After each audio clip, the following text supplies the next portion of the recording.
할렐루야. 오늘 말씀을 통하여서 하늘의 은혜 가득하게 받으시기를 주님의 이름으로 간절히 소망합니다. 사람은 변할까요? 여러분들 어떻게 생각하십니까? 이런 말이 있습니다. 역시 사람 안 변해. 사람 고쳐 쓰는 거 아니야. 라는 말이 있지요. 고전 전래 동화 중에서 사람이 된 고양이라는 이야기가 있습니다. 소원을 빌고 마침내 고양이가 사람이 되게 되었습니다. 여러 차례 들킬 뻔한 적도 있었지만 그럭저럭 잘 살아갔습니다. 그러던 어느 날 이 시어머니하고 한 방에 있게 되었는데 때마침 앞에 쥐가 딱 지나가는 것 아니겠습니까? 그래서 그 사람이 된 고양이가 어떻게 했을까요? 쥐를 딱 물게 되었다라는 것입니다. 아주 짧은 이야기지만 사람의 그 본성과 본질은 변하지 않는다라고 우리에게 시사를 해주고 있다라는 것입니다. 이러한 일반적인 생각에도 불구하고 사람이 변할 때가 있습니다. 언제 변할까요? 아프면 변하게 된다라는 사실입니다. 수술을 한 번이라도 해보신 분들은 아실 겁니다. 체질이 변하게 된다라고 이야기하지요. 저도 원래는 겨울에는 강했습니다. 여름은 약했어요. 그런데 왜 이렇게 추운지 모르겠습니다. 그런데 과학자들 말에 따르 보게 되면 이것은 심리적인 현상이지 실제로 과학적으로는 증거가 없다라고 그렇게 이야기합니다. 사실 이것은 체질이 변한 것이기에 사람이 변했다라고는 말할 수가 없다라는 것이죠. 사람이 가장 언제 많이 바뀔까요? 주변 사람들이 죽었을 때 가장 많이 바뀐다라고 이야기하고 있습니다. 내 가족이 죽었을 때, 내 자녀가 죽었을 때, 내 지인이 죽었을 때 사람은 180도 변할 수가 있다라고 이야기하고 있습니다. 사람은 동물과 다르게요, 다른 사람의 죽음을 나의 죽음으로 받아들이는 추체험을 하게 된다라는 것입니다. 동물과 다릅니다. 사람만 그렇게 할 수가 있는 것이지요. 믿는 사람들도 마찬가지 아니겠습니까? 예수님의 죽음을, 그 고귀한 죽음을 나의 죽음으로 받아들여서 여러분들 지금 예배 가운데 있는 것 아니겠습니까? 그렇지 않습니까? 여러분들은 어떠하십니까? 언제 가장 많이 변화되셨습니까? 오늘 말씀을 보게 되면 단 한 사람, 소경이자 거지인 바디메오가 변하게 되었다는 사실입니다. 성경은 어떤 상황에서 우리가 변할 수 있다라고 말씀하고 있을까요? 첫 번째는 우리의 언어가 바뀌면 나 자신도 변할 수가 있다는 것입니다. 47절 말씀 제가 봉독해 올리겠습니다. 나사렛 예수시란 말을 듣고 소리 질러 이르되 다윗의 자손 예수여 나를 불쌍히 여기소서 하거늘. 소경 바디메오는 예수님께서 여리고로 온다는 소식을 듣고 들었습니다. 사람들이 예수님을 칭할 때 어떻게 부르고 있습니까? 나사렛 예수 이렇게 부르고 있습니다. 여러분들이 잘 아시는 것처럼 나사렛 예수는 시골뜨기, 촌뜨기라는 뜻을 갖고 있습니다. 그러니까 예수님에 대해서 비하 발언을 할 때에 시골 사람이라고 비하 발언을 하고 있다라는 것입니다. 나다나엘도 예수님을 두고 무슨 선한 것이 이 나사렛에서 나올 수가 있느냐 이렇게 얘기했다는 사실입니다. 사람은 어떤 대상이나 사물을 파악할 때요, 이렇게 언어를 통해서 그 사람에 대해서, 사물에 대해서 파악할 수가 있다는 사실입니다. 김훈 작가의 산문집 라면을 끓이며라는 책이 있습니다. 요즘 젊은이들에게 라면 먹고 갈래? 이런 소리 하시면 안 됩니다. 큰일 납니다. 저도 청년들을 담당하고 있는데요, 그러한 이유 때문에 라면이라는 소리를 꺼내기가 쉽지가 않아요. 젊은이들 사이에서 성적 파트너십을 맺기 위한 용어다라는 것입니다.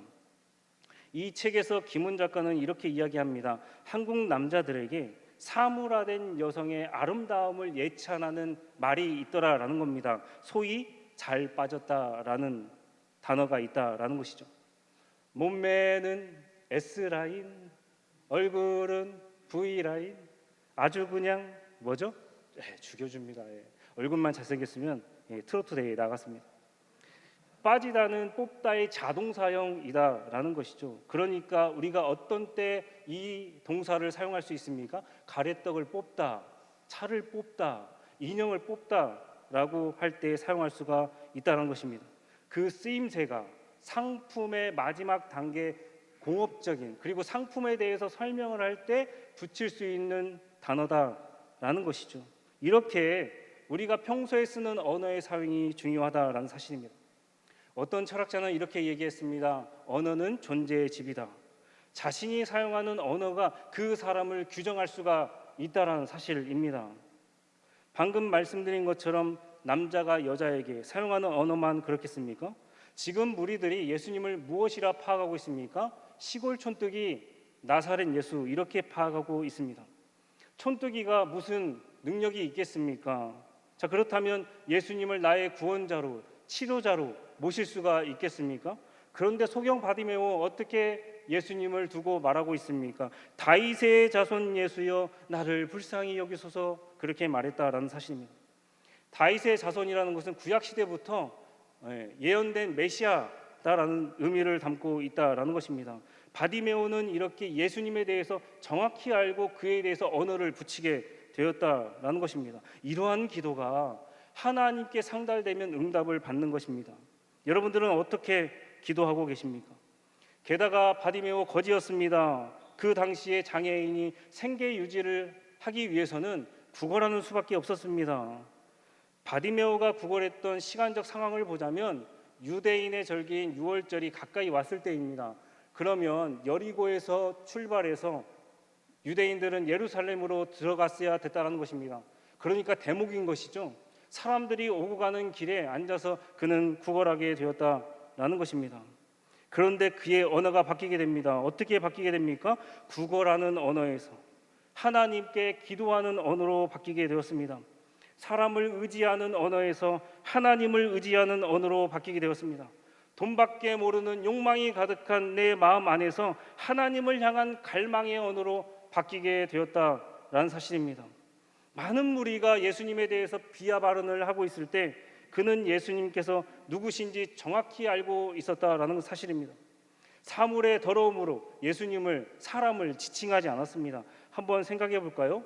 예수님이 계시던 그곳에 수많은 무리가 있었습니다. 그런데 단 한 사람 바디메오만 이렇게 언어에 대해서 기도에 대해서 하나님께 영광을 올려드리고 있었다는 사실입니다. 이렇게 기도는 우리가 쓰는 언어의 습관을 바뀌게 만들 수가 있다는 사실입니다. 기도는 우리가 사용하는 언어의 틀, 내용 그리고 그 사람을 바뀌게 하는 힘이 있더라라는 것입니다. 짜장면 배달하는 사람 예전에는 뭐라고 불렀습니까? 짱 X라고 불렀습니다. 배달기사님, 라이더님 이렇게 불렀으면 좋겠습니다. 야쿠르트 아줌마 이렇게 불러야 될까요? 2019년도에 한국 야쿠르트 주식회사에서 이렇게 불러달라라고 이야기했습니다. 프레시 매니저라고 불러달라라고 했지요. 매니저로 호칭을 바꿔 부르니 얼마나 좋습니까? 나의 건강을 책임져 줄 사람이라는 뜻을 담고 있습니다. 이것은 개인적인 언어에 대한 내용이지요. 이 바디메오라는 이름의 뜻은 바는 아들이고 디메오는 존귀한 아들이라는 뜻을 담고 있습니다. 그러니까 공동체, 지금 예배드리고 있는 여러분들 하나님의 자녀 아니겠습니까? 그러니까 이 말씀은 개인에게 주신 말씀이 아니라 공동체에게, 교회에게 주시는 말씀이라고 우리가 생각할 수 있습니다. 자, 그렇다면 교회는 어떤 언어를 입 밖에 내어야 하나님께 칭찬받는 교회가 될 수가 있습니까? 사도행전 2장 1절의 말씀입니다. 오순절 날이 이름에 그들이 다 같이 한 곳에 모였더니 예수님께서 부활 승천하시고 제자들은 두려워 떨게 되었습니다. 마가의 집에 모여서 성령을 기다렸고 기도하게 되었습니다. 그랬더니 성령이 임하게 되었더라라는 겁니다. 방금 읽은 말씀처럼 한 곳에 모였다라는 것은 예배하는 공동체였다라는 사실입니다. 그리고 그들이 성령을 받고 방언이 임하게 되었습니다. 여러분들 방언이 무엇입니까? 하늘의 신령한 언어일까요? 예, 좋습니다. 그러나 사도행전에서 말하는 방언은 복음이다라는 사실입니다. 성령 체험을 하고 베드로가 집 밖으로 뛰어나가 사람들에게 설교했더니 무려 3,000명이나 되는 사람들이 하나님께 돌아오게 되었습니다. 베드로가 사용하고 있던 단어, 용어가 무엇입니까? 예수님의 죽으심과 부활하심에 대해서 설교했다라는 사실입니다. 어떻게 하나님의 아들이 십자가에서 죽고 다시금 살아날 수가 있겠습니까? 그 사람들에게는 그 소리가 허무맹랑한 소리예요. 처음 듣는 소리입니다. 그러니까 방언이 될 수가 있다라는 사실입니다. 우리의 삶이 복음을 향해 있다라고 한다면 사용하는 언어가 무엇이 되어야 합니까? 바로 복음이다라는 것이지요. 복음은 남녀, 높은 자, 낮은 자, 부자와 빈자를 차별하지 않고 한데 묶는 힘이 있더라라는 것입니다. 사람들을 한데 묶는 언어, 우리 교회도 필요하지 않겠습니까? 이 필요를 저만 느끼는 걸까요, 여러분들? 다들 점심 드시고 쉴만한 카페에서 커피 한 잔씩들 하고 계시죠? 저도 한 잔씩 주셔서 애용하고 있습니다. 우리가 자주 먹는 커피 근원지가 어디일까요? DNA 결과가 나오기 전까지만 해도 사람들이 예멘이었다라고 생각했다라는 사실입니다. 과학적인 근거를 가지고 이제 에티오피아가 처음이다, 근원지다라고 사람들이 생각했다라는 것입니다. 왜 사람들은 예멘에서 커피가 먼저 시작되었다라고 생각할까요? 단순합니다. 에티오피아에는 커피에 대한 설화, 즉 이야기가 없었다라는 것이고, 이 예멘에는 이야기가 있었더라라는 것입니다. 이렇게 한 공동체에서 자신만의 고유한 이야기를 가지고 있는 공동체가 굉장히 중요하다라는 사실입니다. 아주 먼 옛날에 칼디라는 목동이 있었다라는 겁니다.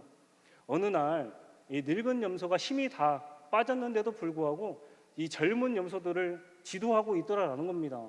가만히 지켜보고 있었더니 빨간 열매를 먹었기 때문에 그가 힘이 왕성하여서 젊은 염소들을 지도하고 있었습니다. 이 칼디라는 사람이 이 열매가 몰라서 마을에 있는 지혜자에게 찾아가서 이 열매가 무엇인지 물었습니다. 그 지혜자도 알 길이 없지요.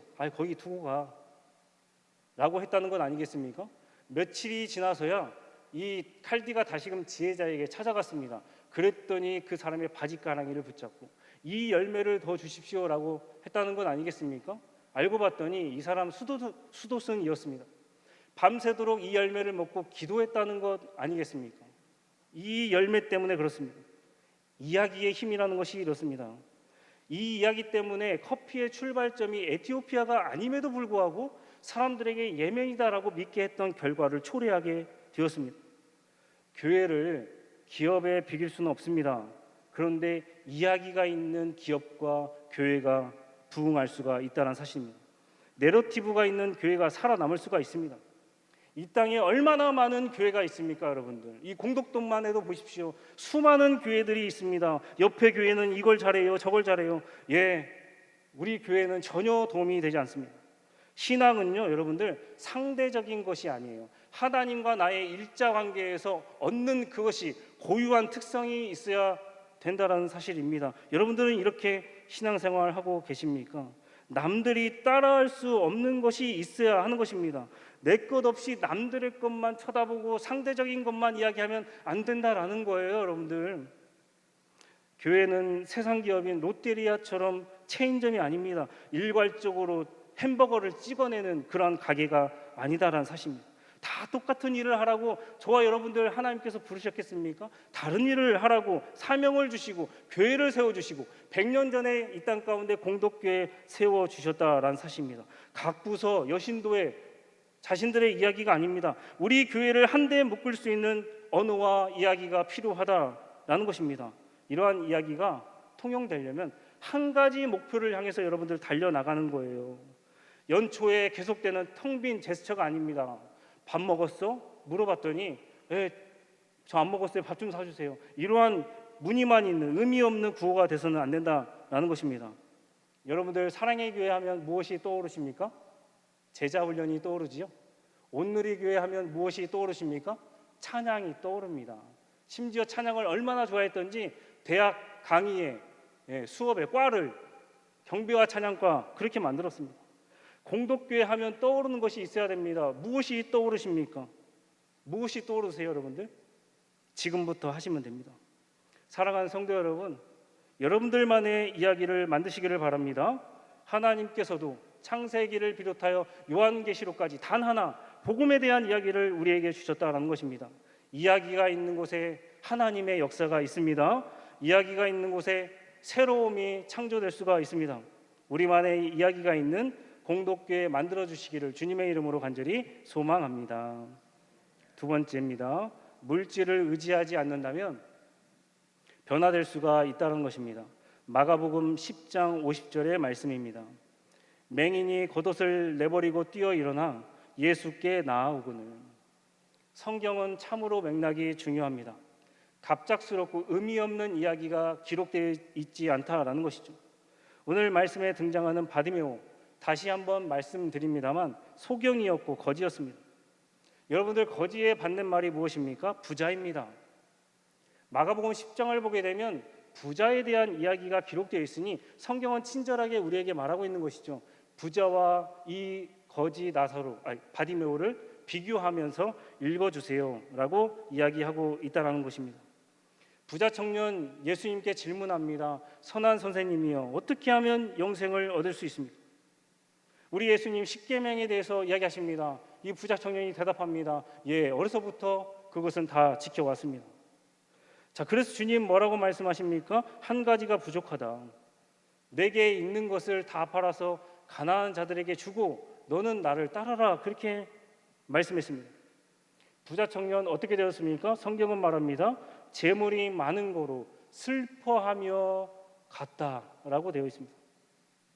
그러나 바디메오는 어떻게 했습니까? 예수님께서 부르시자 겉옷까지 내버리고 예수님을 따르게 되었습니다. 그 당시에 최빈곤층이 먹을 것은 없어도 겉옷만은 가지고 있었어야 됐다는 것입니다. 어떤 사람이 채무를, 아무리 많은 채무를 갖고 있다 할지라도 하나님께서 구약 성경에 말씀하시기를 겉옷은 빼앗지 말아라 라고 말씀해 주셨다는 것입니다. 겉옷은 새벽 찬 이슬에 나에게 따뜻하게 해줄 이불과 같은 것이었습니다. 보호막 같은 것이었습니다. 그것마저 버리게 되면 이제 거지는 어떻게 되는 것입니까? 죽어야 합니다. 그런데 그가 겉옷을 버리고 예수님을 따라갔다라고 설명하는 것은 예수님께서 나의 참 구원자시요 목자시요, 내가 그를 따라가면 쉴만한 물가로 갈 수 있겠다라고 고백하면서 따라가게 되었다라는 것입니다. 내가 곧 길이요 진리요 생명이니 나로 말미암지 않고서는 아버지께로 올 자가 없다라고 분명히 예수님께서 말씀해 주셨습니다. 부자 청년 영생에 관해서 질문했습니다.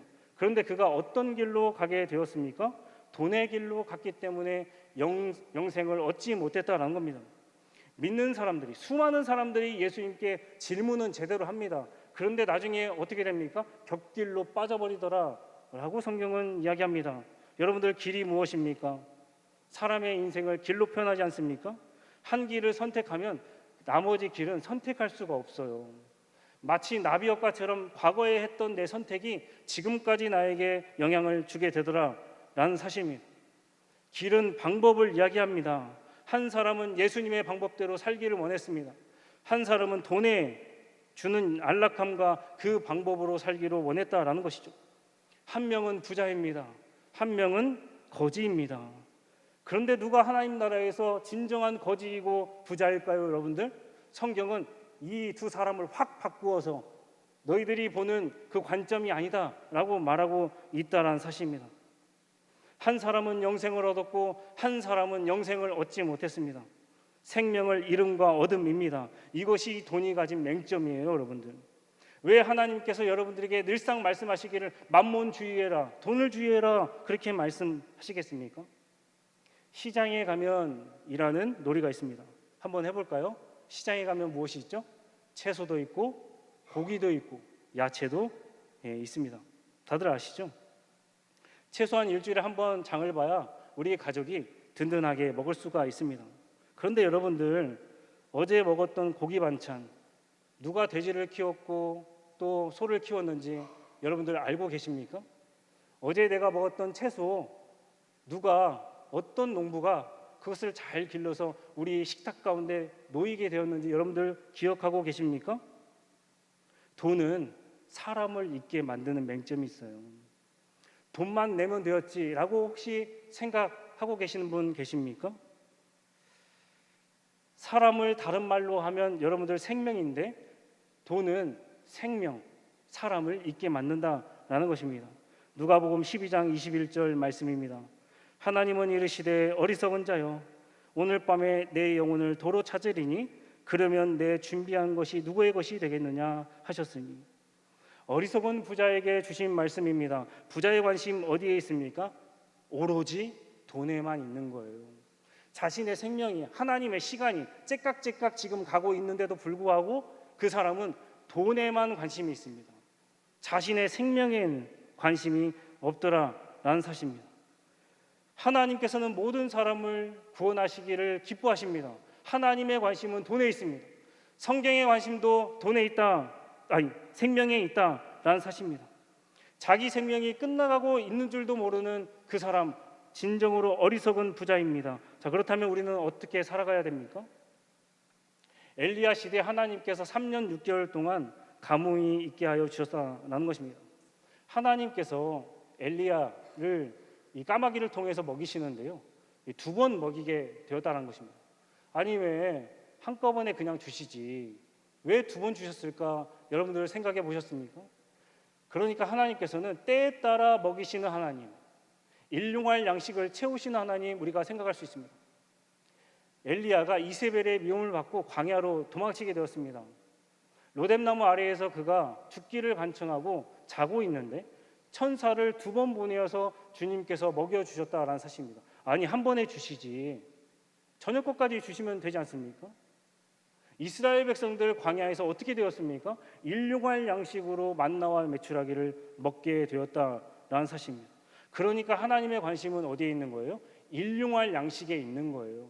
여러분들 주기도문을 항상 우리가 고백하면서 뭐라고 하고 있습니까? 일용할 양식 주세요, 그렇게 고백하고 있더라라는 겁니다.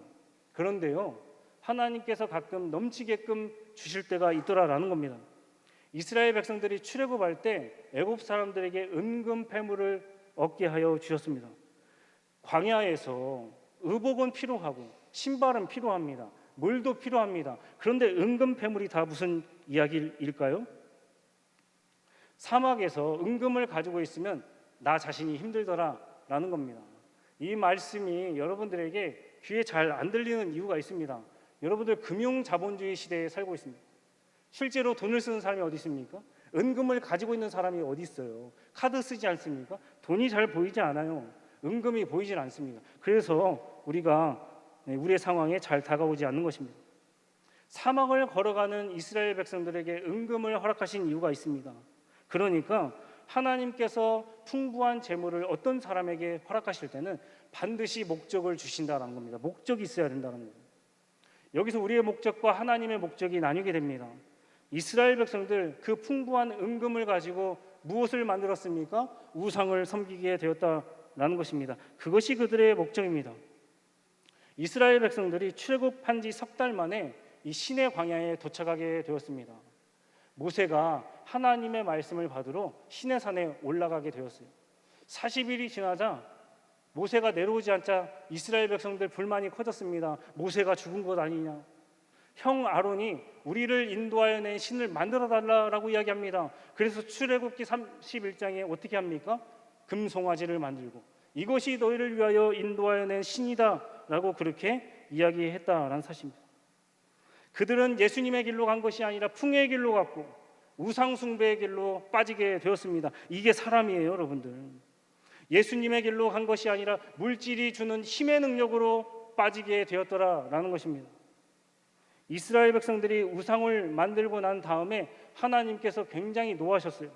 그리고 나서 주시는 말씀입니다. 출애굽기 35장 5절의 말씀입니다. 너희의 소유 중에서 너희는 여호와께 드릴 것을 택하되 마음에 원하는 자는 누구든지 그것을 가져다가 여호와께 드릴지니 곧 금과 은과 녹과. 원하는 사람들 자발하여서 하나님께 드리게 되었습니다. 그러나 모든 사람들이 다 참여했다는 말씀이 아닙니다. 말씀에 기록된 대로 선택권이 이스라엘 백성들에게 있었습니다. 그러니까 하나님께 자원하여서 드리지 않은 사람들도 있었다는 것입니다. 이 둘의 차이점이 어디에 있을까요, 여러분들? 우리가 소유한 재물이 하나님께서 주신 것이다, 모든 것은 하나님의 것이다 라는 사실을 인정하느냐 하지 않았느냐, 이 차이였다라는 사실입니다. 하나님께서 이 세상을 창조하시고 모든 것은 하나님의 것이다 라는 창조신앙이 있는 사람과 없는 사람의 차이였다라는 사실입니다. 왜 하나님께서 저와 여러분들에게 풍족한 물질을 주셨습니까? 말씀드린 바와 같이 성막을 세우라고, 교회를 세우라고, 구제를 하라고, 하나님의 빛을 이 땅 가운데 내보내라고 그렇게 선택해 주신 것 아니겠습니까? 이 사실을 영적인 눈이 띄어진 사람만 알고 또 그렇게 살아간다라는 사실입니다. 바디메오, 눈이 떠져서 돈이 아니라 겉옷을 버리고 예수님을 따라가게 되었습니다. 하나뿐인 겉옷조차 버리고 어느 보석도 비교할 수 없는 그 보배로운 예수 그리스도를 따라가게 되었다라는 것입니다. 우리 주님 바디메오에게 이렇게 질문하십니다. 내게 무엇하여 주기를 원하느냐? 예수님께서는 바디메오에게 질문하시기 이전에 예수님의 두 제자에게 먼저 질문해 주셨습니다.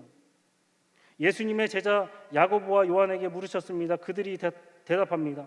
하나는 좌의정, 하나는 우의정 세워주십시오. 3년간 주님을 모시고 동거동락했던 인물들입니다. 그렇게 수많은 메시지를 듣고 말씀을 들었습니다. 그런데 그들이 변했습니까? 하나도 변하지 않았습니다. 왜 그럴까요? 영적인 눈을 뜨지 않았기 때문에 그렇습니다. 소경 바디메오 뭐라고 고백합니까? 주님, 제가 보기를 원합니다. 이 기도가 저와 여러분들의 기도가 되어야 한다는 사실입니다. 바디메오의 고백 정확히 지역적으로 풀어드리자면 주님, 제가 하늘을 보기를 원합니다. 그렇게 고백했다라는 사실입니다.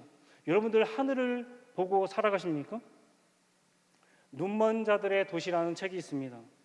어느 날 운전석에서 운전을 하던 어떤 사람이 갑작스럽게 눈이 멀게 되었어요. 주변에 있던 사람들도 그 사람을 도와주러 갔는데 눈이 멀게 되었습니다. 어찌저찌 해서 병원에 가게 되었죠. 간호사가 그를 보자마자 눈이 멀게 되었습니다. 의사도 마찬가지였습니다. 그런데 이 책에서 단 한 사람만 눈이 멀지 않은 사람이 있습니다. 그 사람의 관점으로 이 세상, 즉 디스토피아라는 세상을 바라보는 관점이 이 책의 내용이다라는 사실입니다. 제가 이 책을 읽는데요, 진짜 이 칼로 찌르듯이 너무나 아팠습니다. 믿는 사람들이 영적인 눈이 띄어지지 아니하고 살아간다라고 한다면 마치 이런 세상과 같을 것이다 라고 생각했기 때문에 그렇습니다. 눈이 먼 사람만 있는 세상, 어떤 세상이 되겠습니까? 그야말로 혼돈의 세상이 되었다라는 것입니다. 아무 데서나 소변과 대변을 봅니다. 그리고 먹고 마시는 거 아무 데서나 먹고 마시게 됩니다. 심지어 우물에서 먹기도 합니다. 그야말로 동물과 같은 인생이 되었습니다. 아주 잔인한 일도 벌어집니다. 암흑이 되어서 보이지 않는데 사람들은 탐욕스럽기 그지없습니다. 살인도 일어납니다. 추악한 거래도 있습니다. 성폭력 같은 끔찍한 범죄도 벌어지게 됩니다. 오물은 그렇다 하더라도 나머지는 지금 세상에서 일어나는 것 여러분들 아니겠습니까? 홀로 눈을 뜨고 있는 이 저자의 심정, 이 세상이 참혹했을 것이 분명합니다. 이러한 일들이 왜 벌어지는 것입니까? 간단합니다. 눈이 멀어서입니다. 저자는 마지막에 이렇게 결론을 내립니다. 나는 우리가 처음부터 눈이 멀었고 지금도 눈이 멀었다고 생각해요. 볼 수는 있지만 보지 않는 눈먼 사람들이라는 거죠.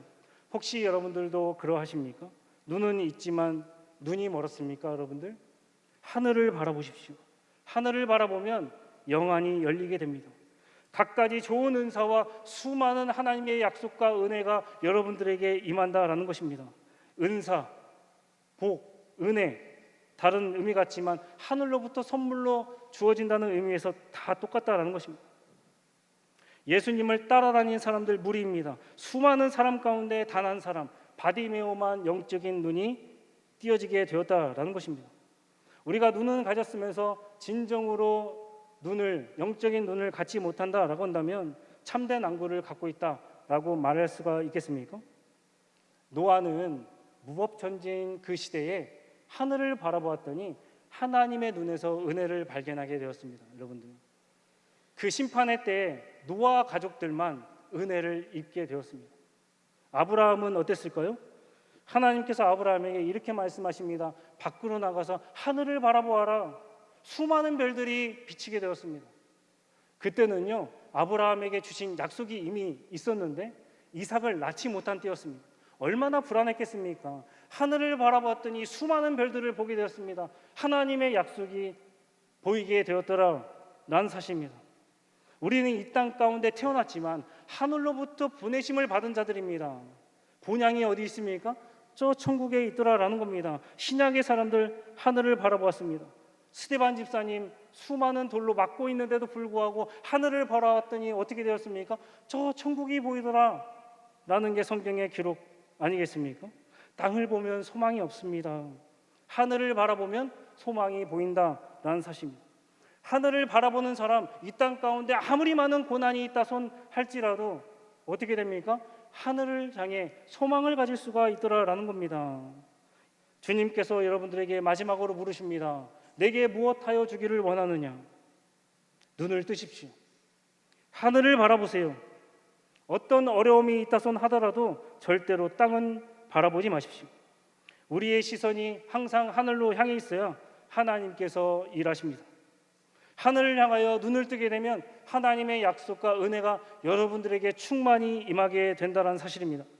한 주간 동안 살아가실 때 여러분들의 영적인 눈이 떠져서 하나님의 은혜와 약속 그리고 천국 소망으로 살아가시는 저와 여러분들 되기를 주님의 이름으로 간절히 소망합니다. 기도하겠습니다. 오늘 말씀 변화에 대해서 나눴습니다. 우리가 인생을 살면서 변화에 둔감한 것은 아닌지 주님 생각해 봅니다. 주님께서는 변화를 요구하시는데 저희들의 생각과 고집, 아집으로 살아가고 있지는 않는지 되짚어봅니다. 바디메오가 저희임을 고백하고 주님의 물음에 겉옷을 던지고 주님을 따르는 참된 제자가 될 수 있도록 인도하여 주옵소서.